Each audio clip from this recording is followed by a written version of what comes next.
We are reporting that Russian tanks are not always destroyed by direct strikes at the front. Often, they collapse into chaos the moment they push into minefields. It is rarely a single massive blast that destroys the entire column. Rather, a minor disruption begins when one vehicle slows or stalls in a bad position, quickly paralyzing every crew behind it. When that bottleneck occurs, the issue is no longer about firepower or armor. It is about whether the column can maintain command and control of its movement.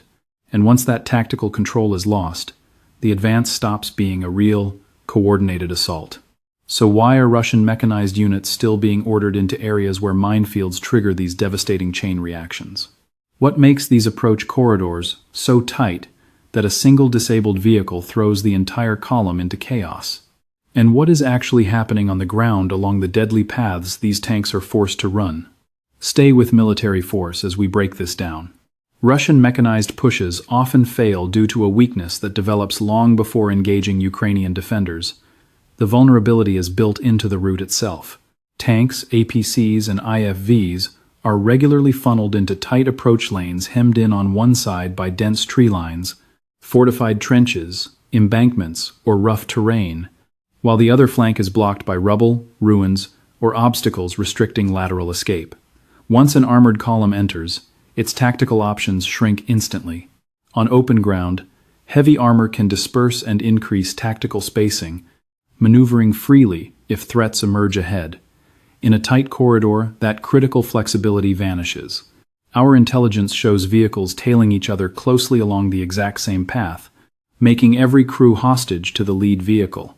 If the lead tank hesitates, strikes a mine, or meets resistance, the entire column gets dragged into the disaster immediately. This leaves the entire formation highly predictable and nearly impossible to reorganize under incoming fire. The route ceases to be an avenue of Teneron's attack, becoming a tactical bottleneck that strips away choices before the first shot is even fired. By the time armored crews realize they are trapped, their room to maneuver is dangerously tight. This is why these paths fail as classic breakthrough lanes, transforming instead into lethal channels of extreme exposure. Ukrainian defenders do not have to hunt for targets across a wide sector, as the Rud Fordiaro. Terrain has already funneled the advance into a predictable, narrow kill zone. A mechanized unit pushing through this corridor is not just advancing toward the objective. It is blindly rolling into a pre-registered kill zone where every meter is mapped out. That completely negates their advantage in armor and sheer numbers. Main battle tanks need room to exploit terrain, select firing angles, and avoid getting pinned down on a single axis of advance. Infantry fighting vehicles and troop carriers rely on room to disperse and safely deploy infantry. Inside these narrow corridors, that vital tactical freedom vanishes. Heavy armor still provides protection, but it cannot compensate for a total loss of maneuverability. Massed armor still carries weight, but numbers lose their value when too many platforms are crammed onto a single strip of land. Consequently, what looks like a massive armored offensive on satellite feeds actually hides a fatal weakness. Once a column is trapped in a passage with zero escape routes, the outcome of the battle is decided not by speed, but by where the first choke point is triggered. An anti-tank mine does not have to obliterate a whole column to defeat an assault. It simply has to immobilize one lead vehicle at the perfect tactical bottleneck. This is why mines are so lethal in restricted lanes. Their primary tactical effect is not pure destruction, but immediate disruption. A single blast beneath the lead tank or a vehicle in the middle of the column halts the momentum of the entire formation in seconds. The moment that occurs, the crisis is no longer confined to just one damaged hull or crew. It cascades backward through every vehicle relying on forward momentum to maintain operational order. Under these conditions, a mine is not just an isolated weapon, but a trigger exposing the vulnerability of the entire approach corridor. Trapped in a narrow lane, the crews stacked up behind the initial blockage are left with zero good options. Some slam on their brakes, others desperately try to reverse. Drivers try to swerve wide, even on soft mud, active minefields, or blocked terrain. Every desperate move just piles more pressure on the armor stacked behind them. Distances shrink, firing angles vanish. Drivers lose the critical room they need to maneuver. What started as a fast breakthrough collapses into a deadly bottleneck under fire. The damage is devastating both to their hardware and their command structure. One crippled lead vehicle is all it takes to shatter the entire column's momentum, speed, and command. Even the fully functional tanks get dragged directly into the rewritten. Exact same tactical nightmare because their escape route is already choked and rapidly failing. We must remember, armored warfare lives and dies on speed and spacing. Tankers must have room to scan the terrain, execute orders, and avoid crashing into friendly units while exposed. A sudden mine strike instantly shatters that process. The trailing crews have no idea if their lead vehicle hit a mine, took an anti-tank missile, or just broke down. But they have to act immediately. That chaos is lethal in any battle, but on a tight single-lane road, even the right tactical decision is impossible to execute. Thick dust, blinding smoke, roaring engines, shattered optics, and radio chaos worsen everything. To distant drone feeds, the column looks intact, but inside the steel hulls, situational awareness has completely collapsed. Unit commanders lose all visibility of the path ahead, while drivers and gunners fight blindly with zero time and zero visibility. This is why a strategic minefield does far more than just shred steel tracks. It breeds hesitation, and on a restricted route, hesitation kills just as fast as direct fire. The moment that armor grinds to a halt, the attacking force completely loses control of the battle. They are left reacting to a disaster that compounds with every single passing second. The route's purpose flips. It is no longer a path of advance. It turns into a massive kill box, where heavy armor sits exposed, tightly bunched, and in total disarray. That is when the real trap springs shut. The mine did not just kill one tank. It froze the entire force in place and stole their initiative. And once the column is pinned down in a single, crowded line along that narrow lane, the hardest part of the Ukrainian defense is done. Every heavy weapon in range can now rain hell on a trapped target set. What started as an aggressive charge is now a sitting duck formation, waiting for the next devastating wave of strikes. From this point, the slaughter is easy to coordinate and impossible to escape. As you and I analyze this, once Russian armor is pinned to one narrow road, Ukraine stops targeting them individually. Right then, heavy artillery becomes the ultimate weapon to turn a stalled column into a massive graveyard. A clogged road means extreme target density, and density is exactly what indirect fire is designed to annihilate. Instead of hunting down scattered, moving tanks, Ukrainian artillerymen strike the entire cluster, letting shrapnel, shockwaves, and raw blast pressure tear through multiple hulls simultaneously. This changes the battle in seconds. The attacking force is no longer just managing a single roadblock at the front. They are facing catastrophic damage, sweeping down their line faster than officers can restore any semblance of order. What started as a tactical bottleneck rapidly escalates into a total, systemic battlefield rout. This is especially lethal for thin-skinned armored personnel carriers, infantry fighting vehicles, supply trucks, and crippled armor already trapped in the kill box. These vehicles are highly vulnerable to secondary explosions. When high explosives land nearby, fires erupt instantly, onboard ammunition cooks off, and neighboring vehicles are shredded by flying shrapnel and concussion waves. A single precise hit on one vehicle therefore triggers a devastating domino effect down the line. A single burning hull blocks any hope of bypass. A massive secondary explosion from a supply vehicle shreds neighboring armor that had not even been targeted yet.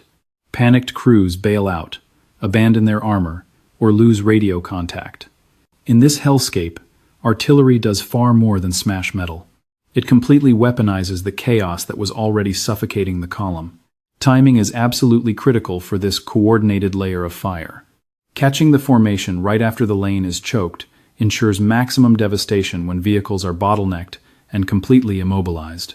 This maximizes collateral damage per round, amplifies tactical panic, and shuts down any recovery operations. Surviving hulls are often rendered completely combat ineffective through shattered optics, severed tracks, and catastrophic engine failures. Frontline commanders lose command and control, unsure whether to hold, retreat, or push. Individual crews panic and react independently, fracturing the unit cohesion required for a coordinated assault. While some assets freeze in place, others desperately attempt to withdraw. The rest remain completely pinned, trapped with absolutely zero safe exit routes. Sustained artillery exploits these tactical fractures, preventing the enemy from regrouping. This is why continuous fire missions are absolutely vital. Armor already crippled by minefields or stuck in bottlenecks, or softened by initial contact, are repeatedly hammered before recovery teams can stabilize the hot zone. Constant bombardment keeps the corridor blocked and keeps enemy crews under severe pressure. A degraded force that maintains its command structure remains a lethal threat. Let's look closely at this development. A scattered, repeatedly battered unit loses all offensive capabilities. That is the true power of artillery in this fight. It does not need to destroy every single vehicle directly. Its mission is to multiply damage, sow utter chaos, and strip the combat column of its survival capability. It converts stalled armor into an exposed, static target set that degrades rapidly with every passing minute. Yet this is only phase 1. Once high explosives have fractured their lines, Ukrainian forces still require assets capable of hunting surviving targets individually with extreme precision and persistence. Once the enemy column has been slowed and heavily compressed and partially broken, unmanned systems transition this fight from mere containment to total elimination. This marks the tactical pivot where we stop simply blocking advance routes and begin systematically picking off targets one by one. First-person view drones and loitering munitions strike precisely as the broken formation struggles to restore command. This operational timing is crucial because disorganized targets are far easier to acquire. A heavy tank crawling, halting, or trying to reverse inside a choked column presents a highly vulnerable, predictable target compared to one maneuvering freely across open ground. At this stage, Ukrainian drone crews do not need instant total destruction. They simply isolate high-value assets and systematically neutralize them in sequence. This tactical shift handily favors Ukraine because the outcome is no longer decided by single massive strikes, but by surgical hits that steadily bleed the enemy. Consequently, armored personnel carriers, troop-laden infantry fighting vehicles, and high-value ammunition transports become priority 1 targets. Neutralizing one of these high-value targets yields results far beyond just taking out a single piece of hardware. It ignites fuel, cooks off ammunition, and inflicts massive secondary casualties, compounding panic along an already highly compromised corridor. This destructive shockwave ripples far beyond the immediate point of impact. It completely paralyzes recovery operations and halts rescue missions, forcing adjacent crews to hesitate at the exact second they need split-second decision-making. You and I must realize that drones do not require catastrophic kills to achieve tactical victory. An asset suffering a mobility kill retains its armor and primary weapons, but its combat utility plummets once it is pinned in the kill zone. A stranded vehicle directly on the main advance route becomes a static bullseye and a massive tactical liability for trailing elements. It chokes off movement, exposes dismounting troops to heavy fire, and forces surrounding crews into highly risky decisions on whether to hold, retreat, or remain completely static. This is the critical tactical divide. While heavy artillery primarily punishes concentrated masses, precision drones hunt down individual survivors. They track a single asset, maneuver to exploit vulnerable angles, and launch restrikes if the target remains combat capable. This relentless operational persistence is what makes loitering munitions so vital at this stage. Surviving hostile armor is no longer just dealing with generic battlefield friction. We are looking at a highly targeted, selective, and repeated cycle of destruction. Every single vehicle is tracked, targeted, hit, and re-engaged until it is completely neutralized. This psychological shift on the ground is massive. Crews face more than just threat of distant artillery. Now, a lethal threat can hover directly above their armor, instantly punishing a single second of hesitation. For Ukrainian forces, these drones are no longer just support assets. They are the primary tool used to sweep and destroy any surviving armor on the route. This is precisely why the enemy assault fractures so rapidly on impact, as every surviving vehicle is forced into an isolated survival battle rather than working in coordination. Even those that escape this initial trap are not rolling towards safety. Pushing further ahead only drives them deeper into a much heavier defensive network. Under old doctrine, reaching the Ukrainian line would offer an attacking unit its best shot at regaining momentum. But on this modern battlefield, that classic tactical assumption is dead. For Russian assault groups already bloodied on the approach, closing the distance actually spikes their risk instead of reducing it. Any formation hitting the line in a state of chaos does not arrive at full combat readiness. They arrive battered, bottlenecked, and disorganized. Many of their vehicles are already smoking. Dismounted infantry are scattered under heavy fire. Confused crews are struggling to decide whether to advance or retreat. This means the offensive completely loses the cohesion of a single synchronized wave. It hits our defensive line in fragmented pieces. Once those fragments enter close range, Ukrainian defenders can easily acquire, isolate, and systematically destroy them. As the surviving elements draw near, their previous combat damage becomes completely exposed to our gunners.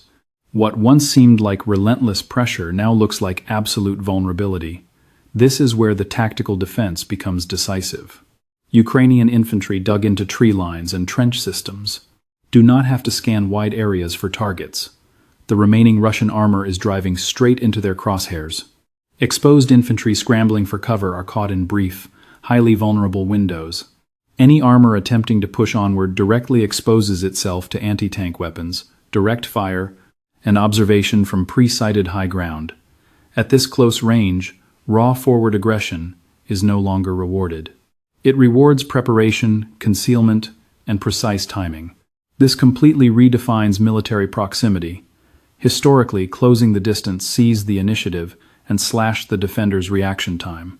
Today, close range heavily favors the defender who has prepared a deadly multi-layered trap in that zone. A battered assault unit breaching this perimeter is not heading toward a breakthrough. It is entering a kill zone where every remaining vulnerability is instantly exploited. That is why close engagement no longer guarantees a breakthrough. It often turns into the most devastating phase of the entire battle. A disabled tank near the line acts as a major hazard, blocking crucial movement in highly restricted corridors.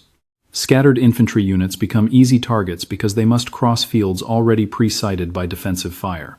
Surviving enemy elements might still hope that one final push will salvage their failing assault. But the defensive line ahead is not just some open territory waiting to be breached. It is the core of a defensive network that has absorbed their momentum and is primed to destroy them point blank. Even if they survived mines, artillery, and drone strikes, they are still trapped inside a massive defensive pocket. They have simply entered a zone where cover is non-existent. Maneuvering is impossible, and our local tactical advantage is absolute. Once their column collapses right outside Ukrainian positions, the entire calculus of this battle shifts because Ukrainian forces have no reason to simply hold the line when counteroffensives and aggressive pursuit can finish the job. The moment that Russian assault formation fractures, this battle shifts into high gear.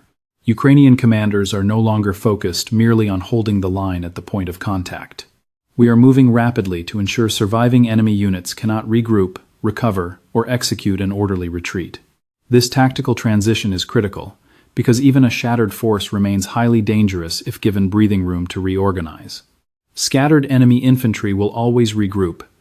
Dismounted crews will abandon tracks and look to reform. Damaged armor gets salvaged and put back in play, unless we keep relentless pressure on the sector. Ukrainian tactical doctrine is built around denying that second chance. Instead of treating a broken hostile attack as mission complete, Ukrainian forces view it as the optimal moment to press the offensive. This is where tanks and BTR-4E vehicles push forward, hunting down the remnants of the broken Russian formation, targeting crippled armor, exposed dismounts, and temporary bunkers along the hostile route of advance. The kill zone they enter is choked with stalled armor, halted elements, exposed personnel, and shattered resistance. This allows Ukrainian units to liquidate hostile elements that still possess weapons but lack any tactical cohesion. This exploitation phase is critical because survival is not recovery. A damaged vehicle can still be evacuated and repaired if left unchecked. Hostile infantry surviving the initial barrage can still secure key positions, protect high-value assets, or disrupt Ukrainian maneuver lines if left unchecked. For that very reason, this final stage of the engagement is treated as one continuous battle. Heavy artillery continues hammering immobilized targets on the road. FPV drones re-engage damaged hulls, showing signs of life, while direct fire systems neutralize threats exposed near the defensive perimeter. Bailed-out Russian troops fleeing their burning armor run straight into a secondary threat matrix. Wood lines, ruined structures, and hastily dug trenches offer only temporary concealment. But those cover points rapidly turn into death traps once Ukrainian units initiate localized pursuit operations. The ultimate takeaway is that the hostile assault does not just fail. It is systematically stripped of the ability to reorganize, retreat, or salvage combat power. This coordinated sequence demonstrates far more than a simple defensive victory. It reveals a highly disciplined doctrine, integrating blocking fires, attrition, and relentless pursuit into one seamless operation. When you observe this entire chain in action, the tactical question shifts from how this specific assault was crushed to whether this multi-layered network is fundamentally rewriting the rules of mechanized breakthrough operations. What this data reveals goes far beyond a few burnt-out Russian hulls on a single highway. It proves that legacy armor doctrine is being dismantled by integrated defense networks that fuse terrain, timing, recon assets, and layered fire into one lethal workflow. In this lethal environment, the key question is no longer whether a tank has thick armor or if a column has enough vehicles to absorb heavy losses. The tactical reality is whether an advancing unit can maintain command and control long enough to survive a kill chain that activates before direct contact and persists until orderly withdrawal is impossible. That is why these failed assaults are critical. They signal a paradigm shift where breakthroughs are rare, exposure is absolute, and recovery is impossible once forward drive stalls. If this trend holds, the traditional logic of mechanized assault faces total obsolescence, because whichever side controls the sequence of detection, delay, and destruction now dictates the entire battle. As military professionals, we know war is not just weapons and tactics. It is about the immense toll paid by nations. Analyzing these meat grinder engagements shows exactly why stable peace is so difficult to forge and even harder to defend. If this briefing was valuable, subscribe to Military Force for deeper tactical breakdowns on modern conflict and why deterrence must always be our priority.